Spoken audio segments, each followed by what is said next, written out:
Hey there riders, Moto Journo Kris here, and we've finally seen full details on the Aprilia Tuareg 660 now brake cover, so I thought I'd do a quick overview to see what we can expect.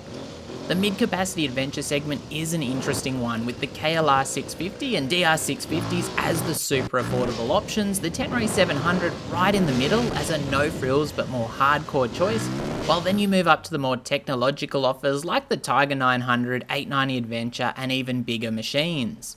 The Tuareg 660 aligns more closely with the T7 on performance, capacity and size. However, pricing in the UK will start at £10,600 or £11,100 for the Indigo Taggle Must colour scheme. Compare that to the Tenere launch price of $8,699, which I think was even discounted a little bit more. It's a significant difference, although a comparative figure now would be the £9,502 price tag on the Yamaha UK website. UK pricing is a similar story, starting at $11,999 MSRP, with the premium colour bumped up to $12,599 with Acid Gold and Martian Red, those two basic options. The T7 MSRP in comparison, bang on $10,000. I haven't seen anything official regarding the Tuareg 660 for Australia as far as pricing, but from what we can see, the Tuareg edges close to the base KTM 890 Adventure on price. While the bike also features a much more extensive electronics package than the T7, again more on par with the KTM ADVs. So will this bike be a Tenere 700 killer? Honestly, I think the T7's strength is in its relative simplicity, in an age of bikes dripping in electronics alongside price, so it doesn't look like there's a big game changer here.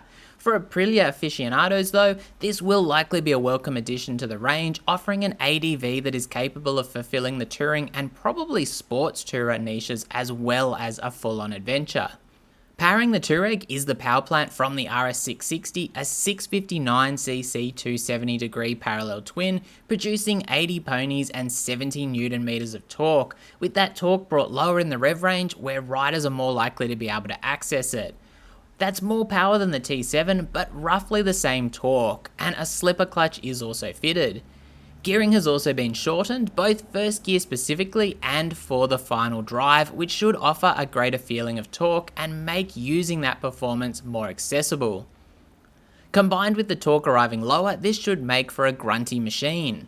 The chassis also received attention with a beefed up subframe to enable the bike to carry 210 kilos in total, whether that's luggage or pillion or some combination of the two, which ties back in with the idea these bikes may see quite a bit of use as touring machines in some regions.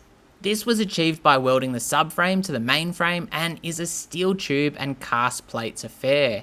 There's also 6 anchor points on the Tuareg between engine and frame compared to just 3 on the RS and Journo, with the engine rotated 10 degrees back.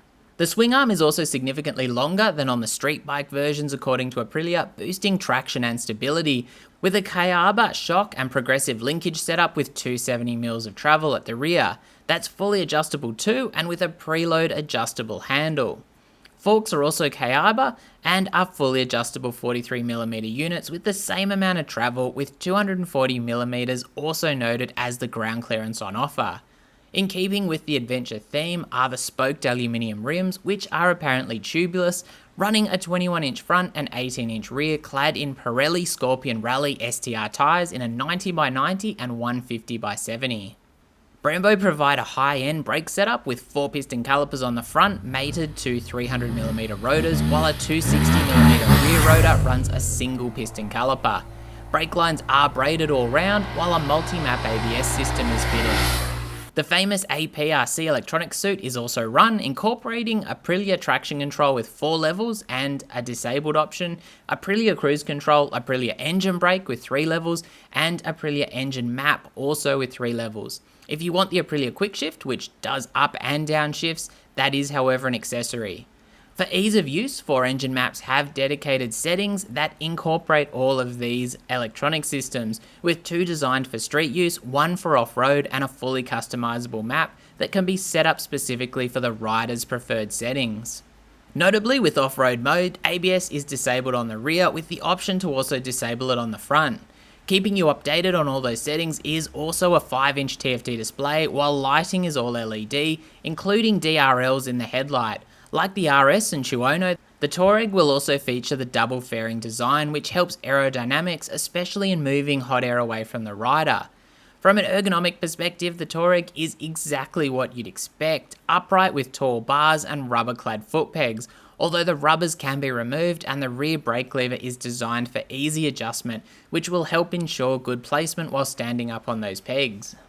Overall weight is also 204 kilos with a seat height of 860mm, which as a point of reference is 1 kilo lighter than the Tenere 700 at the curb, but a 19mm lower seat height, which could appeal to shorter riders and is a big point of note for many.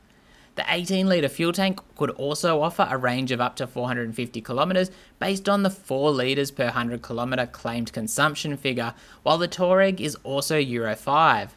Now obviously there's a decent price difference between the Tenere 700 and Aprilia's new Tuareg 660, although that delivers features like the APRC electronics package, a TFT dash, slightly higher spec suspension, Brembo brakes, a bit more fuel capacity, a lower seat height and tubeless rims.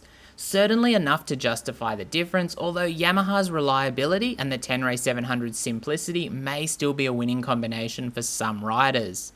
Either way, this is a cool addition to the adventure segment, offering riders another option, and of course with people using adventure machines in vastly different ways, from full-on off-road machines through to sport tourers, it looks like Aprilia have covered all their bases.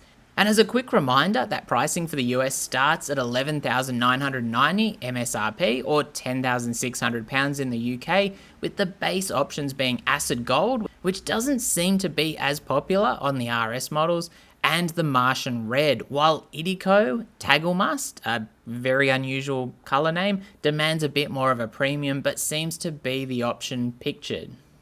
Personally, I really like the idea of the Tuareg 660.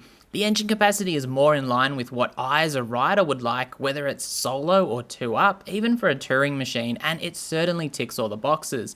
Obviously, I'm one of those riders who doesn't really feel like the electronics are needed, which is why the Tenere 700 appeals to me so much, but in this package you're getting a lot of value for your money, and I think you could certainly justify the increase in investment in this model over a Tenere 700 if you are at all interested in those fancier features.